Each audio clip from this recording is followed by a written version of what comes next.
Hi friends, welcome to ஹர்னி kitchen. இன்றைக்கி ஹர்னி கிச்சனில் என்ன பார்க்க போகிறோன்னா, நம்ம சப்பாத்திக்கு தொட்டுக்கிறதுக்கு மஷ்ரூம் கிரேவி எப்படி செய்கிறதுன்னு பார்க்க போகிறோம். அதுக்கு நம்ம இந்த மாதிரி 200 கிராம் மஷ்ரூமை கழுவி இந்த மாதிரி கட் பண்ணி வச்சுருக்கோம். வெங்காயம் தாளிக்கிறதுக்கு வெங்காயம், பட்டை, கிராம்பு, தக்காளி, இஞ்சி பூண்டு பேஸ்ட்டு, கொஞ்சம் மிளகாத்தூள், கொஞ்சம் மஞ்சத்தூள், கரம் மசாலா, கொஞ்சம் கஸ்தூரி மெந்தி, முந்திரி பருப்பை நம்ம அரைச்சி இந்த மாதிரி பால் மாதிரி எடுத்து வச்சுருக்கோம். கொஞ்சம் ஒரு தக்காளியை கட் பண்ணி எடுத்துருக்கோம். இப்போ நம்ம மஷ்ரூம் கிரேவி செய்கிறதுக்கு இந்த மாதிரி ஒரு தவா வச்சு ஹீட் ஆனதும் தேவையான அளவு எண்ணெய் காஞ்சிருச்சு. இப்போ பட்டை, கிராம்பு நல்லா ஃப்ரை ஆனதும்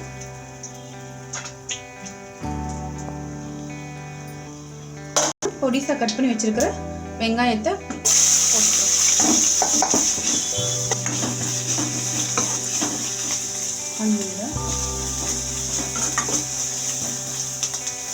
இந்த மாதிரி நல்லா கோல்டன் கலர்ல ஃப்ரை ஆனதும் கட் பண்ணி வச்சிருக்கிற தக்காளியை வதக்கி விடணும். 3 தக்காளி அரைச்சி வச்சுருக்கோம், அதையும் இது கூட ஊற்றிக்கணும். இந்த பச்சை வாசம் போகிற வரைக்கும் நம்ம நல்லா வதக்கிக்கணும். இந்த மாதிரி நல்லா வதங்கிடுச்சு. கொஞ்சம் இஞ்சி பூண்டு பேஸ்ட்டு போட்டு நல்லா மிக்ஸ் பண்ணிக்கணும். கொஞ்சம் மஞ்சத்தூள்,